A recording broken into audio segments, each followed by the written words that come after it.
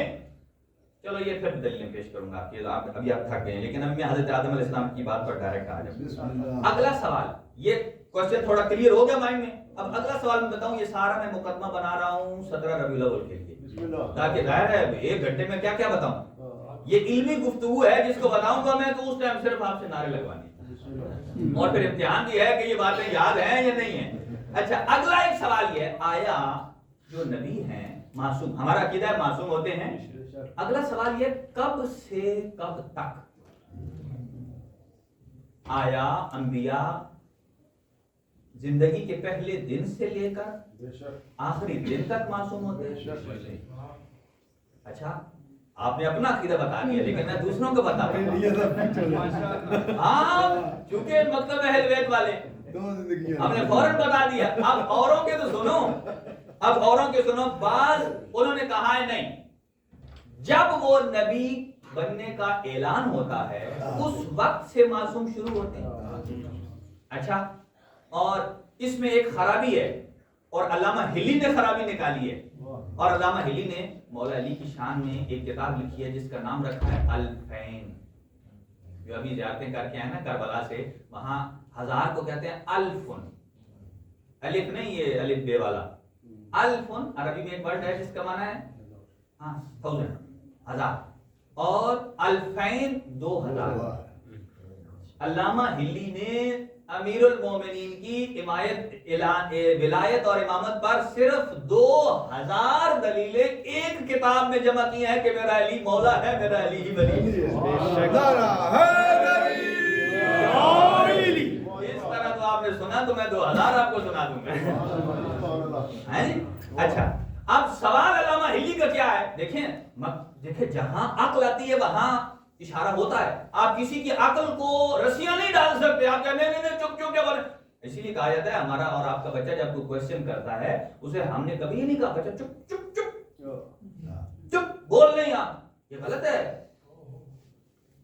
یعنی یہ لاجیکلی بھی غلط ہے، عقلی طور پر بھی غلط ہے، اخلاقی طور پر بھی غلط ہے. یہ چپ چپ یہ بتاتی ہے کہ چپ چپ چپ اس لیے کہہ رہا ہے کہ تیری اپنی زبان بند ہے، تجھے کچھ آتا نہیں ہے.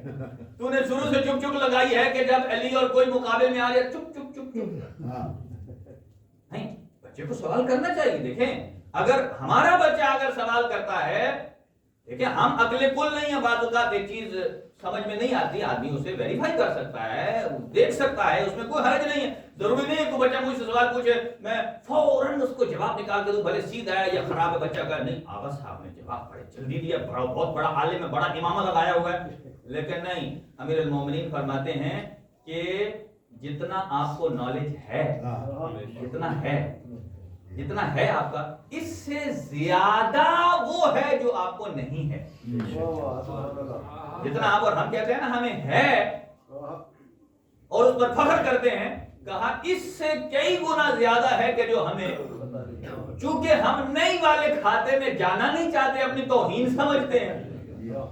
یہ غلط بات ہے. اچھا، علامہ ہلی نے سوال کیا، اچھا کہ آپ کیا، ہمارا عقیدہ یہ ہے کہ نبی پہلے دن سے آخری دن تک نبی ہے. بھلے اچھا حضرت عیسیٰ نے تیسرے دن نبوت کا اعلان کیا تو کیا پہلے 2 دن نبی نہیں تھے؟ رسول پاک نے 40 میں کیا تو پہلے 40 سال نہیں تھے؟ اچھا، ہمارے نزدیک تھے. ان کے نزدیک اس میں جو نبی کو اس دن سے مانتے ہیں وہ کیا کہتے ہیں؟ وہ کہتے ہیں جس دن سے، یہ عصمت کا فرق ہے کہ جس دن سے وہ نبی بنے ہیں اس دن سے وہ معصوم سٹارٹ ہوئے، چونکہ وہ نبوت کے ساتھ جوڑتے ہیں اور وہ چاہتے کیا ہیں کہ جب نبوت کا اعلان ہو جائے تو عصمت جڑ گئی۔ مکتب اہل بیت کیا کہتا ہے کہ اعلان آپ اور ہمارے لیے ہے بتانے کے لیے، جبکہ ان کی ذات کے لیے جب سے پیدا ہوئے ہیں تب سے اللہ نے عصمت ان کے ساتھ جوڑ کے بھیجی ہے۔ تو اب وہ لوگ جو کہتے ہیں کہ جب سے نبی بنے تب سے عصمت سٹارٹ ہوئی، ان کا اب ایک قول سن لیجئے۔ وہ کہتے ہیں وہ 40 سال سے پہلے نبی کافر بھی ہو سکتا ہے کیونکہ معصوم نہیں ہے۔ 40 سال سے یہ کیوں انہوں نے جملے نکالے؟ اس لیے کہ کسی اور کو بچانے کے لیے، کسی کو بچانے کے لیے آپ عصمت کا اگر بیڑا غرق کریں گے تو غلط ہو جائے گا۔ اچھا تو پھر اگر اس سے پہلے پھر ان سے، تو یہ جو آج کہتے ہیں نا کہ جو نبی اعلان کیا تو اس وقت سے معصوم ہوئے، ان سے تو وہ مشرک بدو اچھے تھے کہ جب حضور نے اعلان نہیں کیا تھا پھر بھی اتنا ٹرسٹ کرتے تھے، صادق بھی کہتے تھے، امین بھی کہتے تھے، اور نبی ہوتا ہی ساری زندگی صادق بھی ہوتا ہے اور امین بھی ہوتا ہے۔ جو اعلان نبوت سے پہلے صادق اور امین ہے، اس کا مطلب یہ ہے کہ وہ تو مان رہے ہیں کہ میں کوئی کسی قسم کا سقم نہیں ہے ان دو صفات میں۔ اچھا اب اگر آپ تھک گئے ہیں تو میں ایک جملہ پیش کرتا ہوں اور پھر آگے بڑھتا ہوں کہ حضرت آدم علیہ السلام، جس کو وہ ثابت کرتے ہیں کہ حضرت آدم علیہ السلام نے گناہ کیا، ان کا گناہ ثابت ہو گیا، سمجھو نبوت کا گناہ ثابت کر دیا۔ اس پر ایک دلیل کہ وہ عصا آدم ربہ، حضرت آدم نے، وہی لفظ پڑھ رہا ہوں کہ عصیان کیا۔ عصیان کا معنی وہ لے لیتے ہیں گناہ، اور اسی سے انہوں نے کفر دے۔ اللہ تعالیٰ نے حضرت آدم اور حضرت حوا کو کہا تھا نا لا تقربا هذه الشجرہ، کہ اس درخت کے قریب دونوں نہ جانا۔ بس میں 4 یا 5 منٹ میں اس کو میں خالی آپ کو ہائی لائٹ دے رہا ہوں، گہرائی میں نہیں جا رہا ہوں۔ تو ابھی مکتب اہل بیت کا عقیدہ یہ ہے کہ حضرت آدم نے کوئی گناہ نہیں کیا، اللہ کے نزدیک معصوم ہیں۔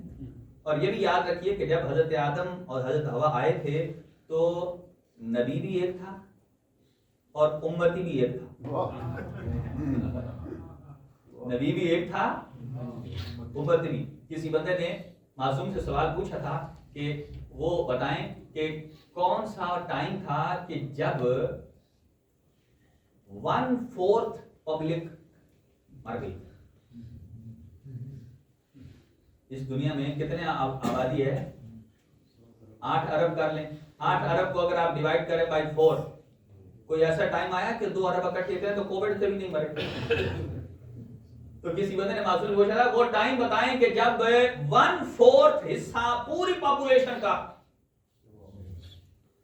لوگ سوچتے رہے کہ وہ امام گنیں گے، پتہ نہیں کون سی صدی ہے یہ وہ۔ حضرت نے فرمایا جب قابیل نے حابیل کو مارا، اس ٹائم دنیا میں پاپولیشن کتنی تھی؟ 4 بندے، اور ایک بندہ گیا تو کتنی رہ گئی؟ 1/4 تو گئی۔ دیکھیں انبیاء ائمہ سمجھتے ہیں کہ وہ کہاں سے بول رہا۔ اچھا تو یہاں ہمارا حضرت آدم علیہ السلام نے کوئی گناہ نہیں کیا، وہ ویسے ہی مقرب ہیں جیسے باقی انبیاء ہیں، وہ جو ابو الانبیاء ہیں، ابو البشر ہیں۔ اللہ تعالیٰ نے دیکھیں کوئی کام آپ کسی کوئی کمپنی ہو، اس کا پہلا کام ہو، پہلا ہی کام فلاپ ہو جائے تو باقی کام پر کوئی ٹرسٹ کرے گا؟ اگر اللہ کا پہلا نبی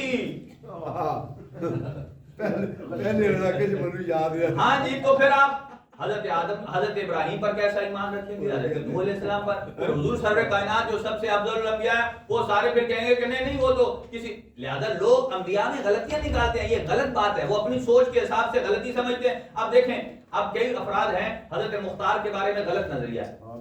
وہ کیا نظریہ ہے؟ وہ کہتے ہیں حضرت مختار نے نبوت کا دعویٰ کر لیا تھا، وہ کہتے تھے کہ میرے پاس جبرائیل آتا ہے، مجھے جبرائیل بتاتا ہے۔ اب سنیں کنفیوژن کہاں ہے، غور سے سنیں، دیکھیں۔ اور ابھی ایسے آج کل بھی بہت ساری چیزیں گزری ہوئی ہیں، آپ مجھے یاد کرائیں، میں تسبیح کو پکڑی رکھتا ہوں تاکہ میں آپ کو بات بتاؤں۔ میں نے گھر سے تسبیح لائی تھی، پکڑی تھی کہ تاکہ میں وہ نشانی رہے کہ جب یہ میں بار بار جب پکڑی رکھوں گا نا تو کوئی تسبیح والی بات بتانی ہے۔ تو وہ یہ کہ حضرت مختار کے بارے میں غلط کنفیوژن ہے کہ وہ جی کہتے تھے مجھے جبرائیل نے بتایا. جیسا کہ اب میں کسی ایگزامپل دوں, کسی مثلا کوئی پریزیڈنٹ ہو, اس کا جو سیکرٹری ہوتا ہے اس کو ساری خبریں کون دیتا ہے؟ اسے سیکرٹری دے گا نا. تو وہ کسی کو بتا سکتا ہے جا کر, یار مجھے اپنے سیکرٹری نے یہ بتایا, مجھے سیکرٹری نے یہ بتایا, مجھے سیکرٹری نے یہ بتایا. اور اگر کسی کے سیکرٹری کا نام ہی جبرائیل ہو. حضرت مختار کا ایک خادم تھا جس کا نام تھا جبرائیل. جیسے ادھر کتنے سے گبریل ہے ادھر, تو وہ نہیں سمجھ سکے ادھر. حضرت مختار کا ایک خادم بہت ہی مطیع اور فرما بردار, جو ان کے سارے مال مویشی اور ان سب کی حفاظت کرتے تھے, اور ان کے اکثر سفر رہتے تھے باہر, تو وہ ان کے گھر کے دیکھ بھال کرتے تھے. ہاں, اور وہ جب واپس آتے سفر سے تو وہ جو جبرائیل تھا ان کا خادم, وہ ہر ایک بات بتاتا تھا کہ فلاں جانور اتنے تھے, ٹوٹل اب اتنے ہو گئے, فلاں آپ کے بعد ہمارے گھر میں وہ بندہ, اس کی ڈیوٹی تھی, اس کا آقا ہے حضرت مختار بتانے. اچھا, پھر اگر کوئی بات بتاتے نا وہ حضرت مختار کسی کو کہتے, ہاں بھائی تو میرے گھر آیا تھا, ہاں آپ کو کیسے کہا؟ مجھے جبرائیل نے بتایا. سمجھ آئی ہے کہ جبرائیل نے اچھا, وہ سننے والا کہتا تھا لے بھائی اب یہ اس قابل ہوگا یہ کہتے مجھے جبرائیل نے, اسے تو پتہ نہیں ہے کہ ہاں. تب لوگوں کی کھڑکیاں کھلی کہ جو بعد میں دوبارہ حضرت مختار کی موجودگی میں ان کے گھر آتے تھے نا, تو پھر حضرت مختار جب آواز لگاتے تھے نا جبرائیل ذرا یہ لے آ. اس کا نام تھا, جیسے آپ ہم اپنے بچے کا نام رکھتے ہیں علی, ادھر آ جا, اس کا مطلب کیا میں مولا علی کو بلا رہا ہوں؟ قطعاً ایسا نہیں ہے, یہ کنفیوژن ہے. حضرت آدم علیہ السلام کے بارے میں بھی یہی ہے. اب ٹائم نہیں ہے کہ عصیان کیا ہے, بس یہ بات پکی کر لیں کہ نبی کبھی گناہ نہیں کر سکتے, نہ صغیرہ نہ کبیرہ, اور حضرت آدم علیہ السلام نے بالکل نہیں کیے. ایک ہنٹ دیتا ہوں, آگے چلا جاتا ہوں. اچھا دیکھیں, ہاں جی ترک اولا, اور ترک اولا جو ہے وہ عصیان نہیں ہے. یہ میں آپ کی خدمت میں کس میں کرنے والا تھا, میں نے چھوڑ اس لیے دیا ہے کہ کہیں وہ آدھی بات رہ نہ جائے اور کوئی صحیح نہ سمجھ پائے. تو سوال یہ ہے کہ لا تقربا هذه الشجرہ, اللہ تعالیٰ نے فرمایا دونوں اس درخت کے قریب نہ جانا, دونوں نہ جانا. تو ایک بندہ گیا یا دو گئے؟ دونوں گئے نا, حضرت آدم علیہ السلام بھی اور حضرت حوا بھی. اچھا جائیں دو, اور پھر اللہ مواخذہ ایک سے کرے. سوال ہے کہ مواخذہ ایک سے کرے, کہ لفظ ہے اسا آدم, یہ کہنا چاہیے تھا اسا آدم و ہوا, آدم اور ہوا دونوں نے اللہ کی نافرمانی کی.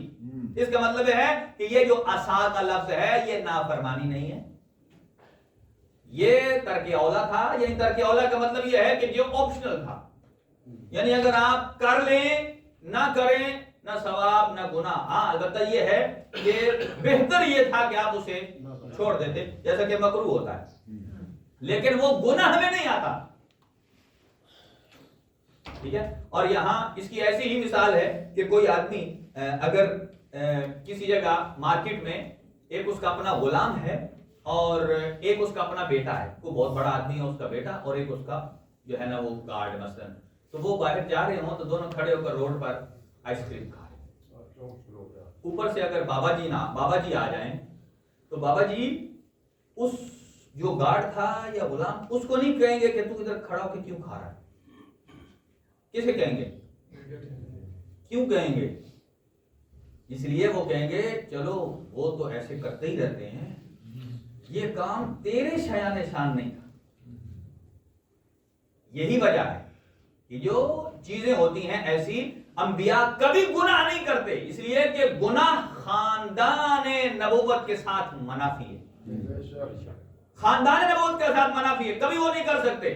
اگلی بات سنیے کہ پھر وہ اور کیوں کرتے رہے, اور کیوں کرتے رہے. جن کو آپ علی کے ساتھ ملاتے ہیں اوروں کے ساتھ, ان کی مثال ویسے ہی ہے کہ جیسے ایک طرف آقا زادہ ہو اور ایک طرف غلام ہو, کہ پوچھنے والا آقا زادے سے پوچھے گا, غلام سے نہیں پوچھے گا, اس لیے کہ اس کا کوئی کام ویلیویبل ہی نہیں ہے. یہی وجہ ہے کہ انبیاء کرام اور ائمہ معصومین علیہ الصلوۃ والسلام کا جو سٹیٹس ہے عصمت کا وہ انتہائی بلند ہے، اور وہ اپنی زندگی میں نہ گناہ کبیرہ کر سکتے ہیں اور نہ گناہ، یہ نہیں ہے کہ قدرت نہیں رکھتے، قدرت رکھتے ہیں لیکن کرتے نہیں ہیں۔ اور امام رضا علیہ الصلوۃ والسلام نے اسی علم امامت کے تحت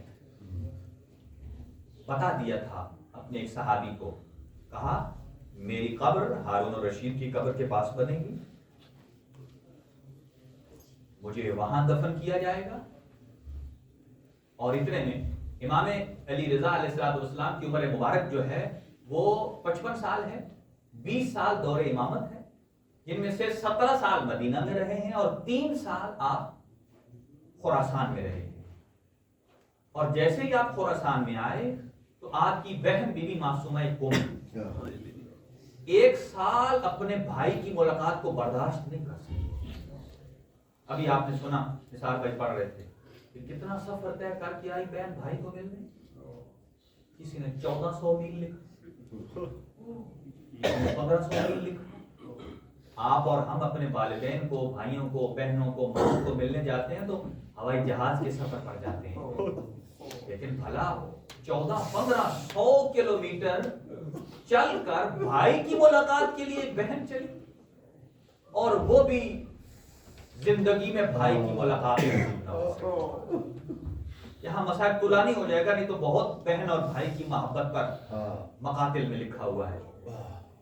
لیکن جب مولا امام رضا کو مامون الرشید نے بلایا نا، اور کیا کیفیت تھی، صحابی کہتا ہے کہ امام رضا علیہ السلام مکہ گئے ہوئے تھے حج کے موقع پر، اور جیسے ہی حج تمام ہوا طواف کر رہے تھے، اور ایک مرتبہ طواف کر رہے تھے امام، اور امام محمد تقی کا کم سنی میں آپ کا ایک غلام ہے، اس کا نام ہے موفق کے شانے پر بیٹھے ہوئے تھے، اور امام محمد تقی چل رہے تھے۔ جب وہ حجر اسماعیل کے پاس پہنچے نا امام، وہاں موفق سے کہا مجھے اتار دو، اتار دیے، وہاں بیٹھ گئے اور کہنے لگا آقا چلیں ابھی؟ امام محمد تقی کم سے نے کہا چلیں، کہا جب تک میرا اللہ مجھے نہیں اجازت دے گا میں یہاں سے نہیں اٹھوں گا۔ اتنے میں موفق نے آقا امام رضا کو بتایا، امام رضا آئے اور کہا بیٹا اٹھیے۔ اب امام محمد تقی نے فرمایا بابا آج تو آپ خانہ خدا کو ایسے الوداع کر رہے ہیں جیسے لگتا ہے کہ آپ نے کبھی مکہ پلٹ کر ہی نہیں آنا ہے۔ امام علی رضا نے امام محمد تقی کو سینے سے لگایا، اٹھایا، آئے مدینہ اور نانا رسول اللہ کے روزے پر لے گئے۔ امام محمد تقی کا ہاتھ پکڑ کر رسول کی قبر پہ رکھتے ہیں، رکھ کر کہا کہ نانا یہ میرا محمد تقی آپ کے حوالے۔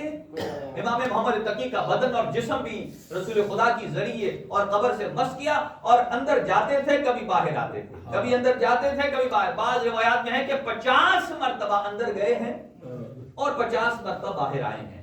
اور وہاں سے جب رخصت کر کے آئے نا رسول اللہ کی قبر کو، پھر جنت البقیع میں گئے۔ دادی زہرا سے بڑی محبت تھی، امام حسن مجتبیٰ کو رخصت کیا، اور جب اپنے گھر آئے سارے اہل خانہ کو جمع کیا۔ جمع کرنے کے بعد کہا آؤ اور میری زندگی میں میرے اوپر گریہ کرو، ماتم کرو، میرے اوپر نوحہ پڑھو۔ اور تاریخ میں 3 ہی ہستیاں لکھی گئی ہیں کہ جن کی زندگی میں گریہ ہوا۔ ایک حضرت علی اکبر ہم شکل پیغمبر ہیں کہ جب رخصت آخر کے لیے آئی تو بیویوں نے حلقہ بنا لیا اور ایک نوحہ پڑھتی تھی، یا اکبرا ارحم علی غربتنا، اے اکبر ہماری غربت پر رحم کر، ہم اپنے وطن میں نہیں ہیں۔ بیویوں نے پہلے ماتم کیا، اور دوسرا جب سارے 71 شہید ہو گئے نا تو فرزند پیغمبر آئے۔ کیا کیفیت تھی کہ لب کٹا ہوا ہے، بدن پر جگہ جگہ خون ہے، سر کا امامہ بالکل ڈھلک چکا ہے، اور آئے اور بہن زینب کبریٰ سے کہا، بیوی نے کہا بھیا آپ اندر آئیے میں آپ کے زخموں کو صاف کرتی ہوں۔ فرمایا نہیں بس میں رخصت آخر کے لیے آیا ہوں، میں اس لیے اندر نہیں جا سکتا کہ کوئی بیوی مجھے دیکھ کر مر جائے گی۔ اور تیسرا امام رضا کہ جب دیو علیہ خزائی کو مولا نے بلایا نے کہا آ اور میرے جد کی شان میں کچھ پڑھ، کچھ مرثیے پڑھے، اور پڑھنے کے بعد ایک مرتبہ دیبل خدائی نے ایک جملہ کہا وَقَبْرٌ بِتُوسٍ يَا لَهَا مِن مُصِیبَہ. جو 8ویں امام کی زیارت کر کے آئے ہو نا، اللہ آپ کو 8ویں امام رضا ضامن آہو کی بار بار زیارت نصیب کرے. کہا کہ وَقَبْرٌ بِتُوسٍ يَا لَهَا مِن مُصِیبَہ، کہ ایک قبر ایسی بنے گی جو توس میں ہوگی اور بہت مصیبت والی قبر ہوگی. جب یہ جملہ پڑھا نا دیوال خدائی نے، ایک مرتبہ اندر سے بیویاں غش کر گئیں، رونے کی آواز بلند ہوئی، اور ایک مرتبہ ایک کنیز آئی. کہا بی بی معصومہ کم نے کہا اے دیوال اس جملے کو دوبارہ نہ پڑھنا کہ بی بی کے جگر کے ٹکڑے ہو رہے ہیں کہ یہ کس کی قبر ہے کہ جو توس میں بنے گی. مولا سے جب پوچھا، مولا نے فرمایا یہ آپ کے مولا امام رضا کی قبر ہے. اور جب امام رضا کو وہاں سے لایا گیا اور اس جگہ رکھا جو کیفیت تھی بالکل نظر بند رکھا، اور اس کے بعد اسی مامون نے جب امام کی بڑھتی ہوئی مقبولیت کو دیکھا، امام کو انگوروں کے اندر زہر ملا کر، اور امام کا صحابی ہے ابا سلط جس کی قبر بھی مشہد مقدس میں آقا کے قریبی ہے قرب و جوار میں، اور بعض روایات میں وہاں خواجہ ربیع ہے کہ جب اسے پتہ چلا نا کہ امام حسین شہید ہو گئے ہیں، خواجہ ربیع 20 سال تک اس نے گفتگو نہیں کی. سوچتا رہا کہ یہ بھی وقت آ گیا لوگوں نے فرزند پیغمبر کو ذبح کر دیا. ابا سلط بھی قرب و جوار میں ہیں. ابا سلط کو آقا نے فرمایا دیکھنا میں یہ جا رہا ہوں، اگر واپسی پر میرے سر پر کپڑا ہو تو مجھ سے کوئی سوال نہ پوچھنا، اور اگر میں خالی سر آؤں تو پوچھنا. یہ جب آقا وہاں گئے، اس نے انگور پیش کیے جو زہر آلود تھے. آقا نے عذر خواہی کی میں نہیں لیتا، اور اس نے زبردستی کیا. اس نے کہا اس کا مطلب یہ ہے کہ آپ کو ہمارے پر اعتماد نہیں ہے، آپ نے ہماری توہین کر دی ہے. جب کھایا اس نے کہا کہ ذرا اور لیجئے، کہاں جا رہے ہیں؟ حضرت نے فرمایا جہاں تو بھیجنا چاہ رہا ہے ادھر کے لیے اتنا ہی کافی ہے. بس جب واپس آئے سر پر کپڑا اوڑا ہوا تھا. ابا سلط سمجھ گئے امام اسی کمرے میں چلے گئے کہ جہاں آپ کا رخت خواب تھا. امام زہر کی کیفیت میں ہے، بہت ہی مشکل عالم میں ہے. اور ابا سلط سے کہا جو دروازے پر موجود تھے، ابا سلط اے ابا سلط کہ میرا بیٹا محمد تقی آئے گا، میرا غسل و کفن کرے گا، اور دیکھنا یہ بند دروازے ہیں تو میرا بیٹا اندر آ جائے گا. اتنے میں ابا سلط کہتا ہے کہ بند دروازے تھے، میں نے دیکھا کہ کوئی ایک گھنگریالے بالوں والا نوجوان ہے جو بالکل میرے آقا امام رضا کا ہم شبیہ ہے. اندر آیا، جیسے ہی اندر آ گیا میں نے پوچھا آپ کون ہیں؟ بند دروازوں سے اندر آ گئے تو کہا کہ جو میرا اللہ مجھے مدینہ سے خراسان لا سکتا ہے وہ بند دروازوں سے اندر بھی لا سکتا ہے. اندر گئے. ابا سلط کہتا ہے آقا نے مجھے اذن اجازت دیا، میں بھی گیا، اور امام رضا کے اوپر امام محمد تقی علیہ السلام نے اپنے آپ کو گرا دیا، بس اسرار امامت کو حوالے کیا. اور اس کے بعد ایک مرتبہ آواز گونجی انا للہ و انا الیہ راجعون. امام محمد تقی علیہ السلام نے اپنے بابا کا غسل دینے کے لیے، کفن کے لیے، حنوط کے لیے کہا ابا سلط جاؤ اس فلاں کمرے میں پانی موجود ہے، تختہ بھی لے آؤ، پانی بھی لے آؤ. کہا آقا یہاں تو کوئی تختہ نہیں ہے. کہا جو میں کہہ رہا ہوں وہی کرو. وہ جب وہاں گیا کیا دیکھتا، تختہ غسل بھی موجود ہے، پانی کا انتظام بھی ہے. آقا نے غسل دیا، اس کے بعد کفن پہنایا، نماز جنازہ پڑھی. کہا کہ جاؤ وہاں سے تابوت لے آؤ. کہا ادھر تو تابوت ہے جو مرمت ہونے کے قابل ہے. کہا جاؤ لے آؤ. کہتا ہے کہ میں نے اس سے پہلے کبھی تابوت دیکھا نہیں تھا، کہ وہاں سے میں نے لایا اور امام محمد تقی علیہ السلام نے اس کے اندر رکھا. اور رکھ کر یہ وہ مظلوم امام ہے کہ جس کا رات کی تاریکی میں جنازہ اٹھا ہے. رات کی تاریکی میں جب ایک مرتبہ بار بار وہ مامون آ جاتا امام کے سرانے، اور لوگ جب تعزیت کے لیے آتے نا تو یہی شو کرتا کہ انہیں زہر نہیں ہے تبھی موت اس دنیا سے گئے ہیں. لیکن ایک مرتبہ جب اعلان کیا محمد ابن جعفر جو امام کا رشتہ دار ہے کہاں آؤ، جب اس نے لوگوں کا ازدحام دیکھا اس نے کہا یہ لوگ تو میری حکومت کے مخالف ہو جائیں گے. کہا محمد ابن جعفر سے لوگوں کو کہیے کہ آپ دور ہو جائیں، ابھی جنازہ نہیں ہوگا، انشاءاللہ نیکسٹ ٹائم مقرر کیا جائے گا. جب لوگ ادھر ادھر ہو گئے تو تاریک رات میں جنازہ اٹھوا کر تدفین کر دی امام رضا علیہ السلام کی. لیکن ادھر بھائی کی تدفین ہو رہی ہے اور ادھر بہن اپنے 5 بھائیوں کے ساتھ، بہت سارے بھتیجوں کے ساتھ آئی. وہاں ساوا تک پہنچی ہے، وہاں لڑائی ہوتی ہے، بھائی مارے گئے، جانور مر گیا جس سواری پر تھے، اور ایک روایت یہ بتاتی ہے کہ وہ چونکہ پہاڑی سفر تھا، بی بی کے پیر زخمی ہو گئے. ایک کہتا ہے وہاں سے جب ایک موسیٰ خزرج ہے نا، وہ جب بی بی کو لینے کے لیے گیا، چونکہ وہ شیعوں کا شہر تھا، جب پتہ چلا نا کہ امام علی رضا کی بہن آ رہی ہے اور امام کی شہادت ہو گئی ہے، سارے شہر میں سوگ کا سما ہے، ہر طرف کالے پرچم بلند ہیں. اور جب وہاں سے بی بی آئی اور بی بی کو لے جانے کے لیے موسیٰ خزرج یہ بہترین سواریاں، بہترین محمل لے کر جب وہاں پہنچے، بی بی کو دیکھنے کے لیے ایک مزدور بھی تھی. جہاں بی بی پیر رکھ کر اٹھاتی تھی نا، وہاں سرخ سے نشان پڑ جاتے تھے. جب پوچھا گیا کہ یہ نشان کس کے ہیں، کہا اتنے پیر زخمی ہو گئے ہیں کہ پہاڑی راستہ تھا. ایک مرتبہ بی بی جب اس پہاڑ کی چوٹی پر پہنچی ہے، کوئی ایسا وقت آیا کہ بی بی اس کی چوٹی سے جب زمین پر آئی، بی بی کا سر زخمی ہو گیا، بی بی کی کوہنیاں زخمی ہو گئی. اجرکم علی اللہ. اور موسیٰ خزرج لے کر آئے نا بی بی کو بڑے اہتمام کے ساتھ، چونکہ شیعوں کا شہر تھا. جانتے تھے میں کہوں گا بی بی معصومہ قم آپ بڑی خوش قسمت ہیں. پتا تھا کہ ان لوگوں کو کہ امام رضا کی بہن آ رہی ہے، وہ بہترین محمل لے گئے اور پھر شہر کے کالے سوگ کو تمام کر دیا کہ کہیں امام رضا کی بہن کو دکھ نہ ہو جائے. لیکن ہائے مظلوم کربلا، جب آپ کی بہن رسیاں باندھ کر جب گزر رہی تھی نا گنج شہداء سے، تو کسی نے یہ نہیں کہا کہ یہ حسین کی بہن ہے، بلکہ بدے ہاتھوں سے خود ہی زینب کبریٰ نے اپنے آپ کو اونٹ کی پشت سے گرا دیا. اور سجاد نے کہا پھوپھی اماں بیٹھنے کا انتظار کیا ہوتا اونٹ کا. کہا اے میرا بیٹا سجاد، تو دیکھتا نہیں ہے کہ میرا حسین ہے کہ جو بے گور و کفن ہے، جیسے میری ماں نے چکیاں پیس کے بعد. اجرکم علی اللہ. بس ایک جملہ سن لیجئے، تمام ہو گیا. اور جب بہترین محمل میں لایا گیا اور شہر قم میں وارد ہوئے نا، اب لوگوں کے جیسے آپ کے دل زخمی ہیں امام کی شہادت سے، اور وہاں قم کے لوگ جہاں ہر طرف مرثیہ خوانی ہو رہی تھی، مجالس بپا ہو رہی تھی، لوگ چاہتے تھے روئیں لیکن امام رضا کی بہن کی خاطر اپنی سسکیوں کو سمیٹ لیتے تھے.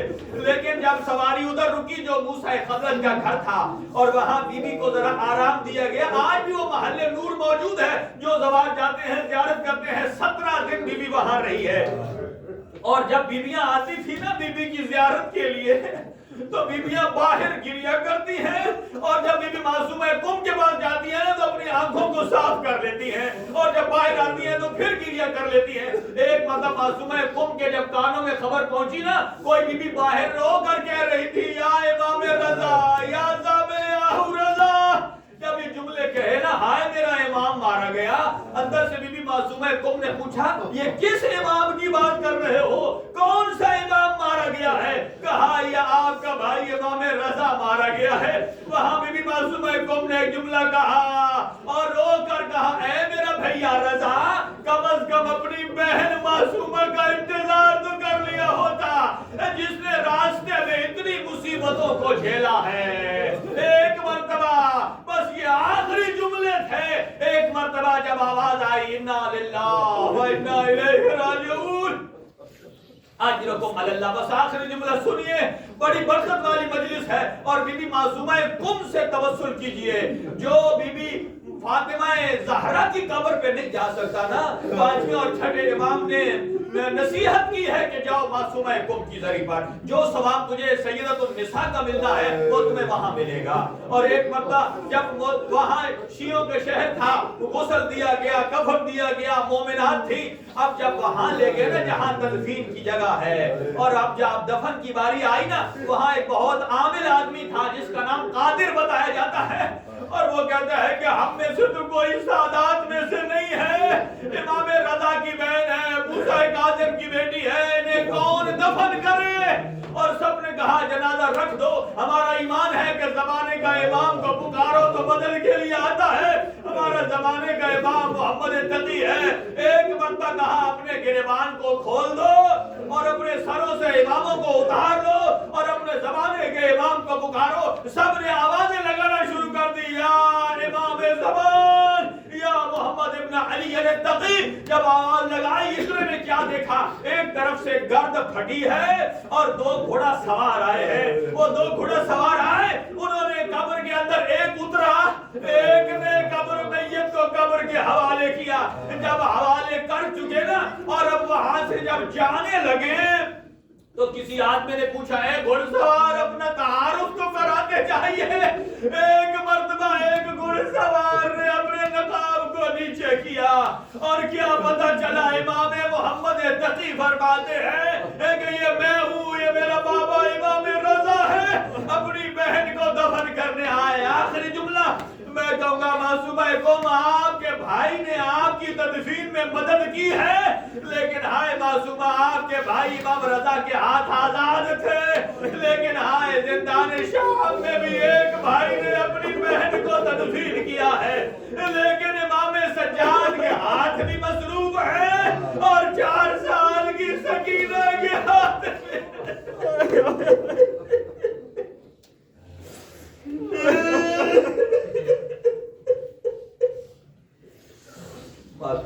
میں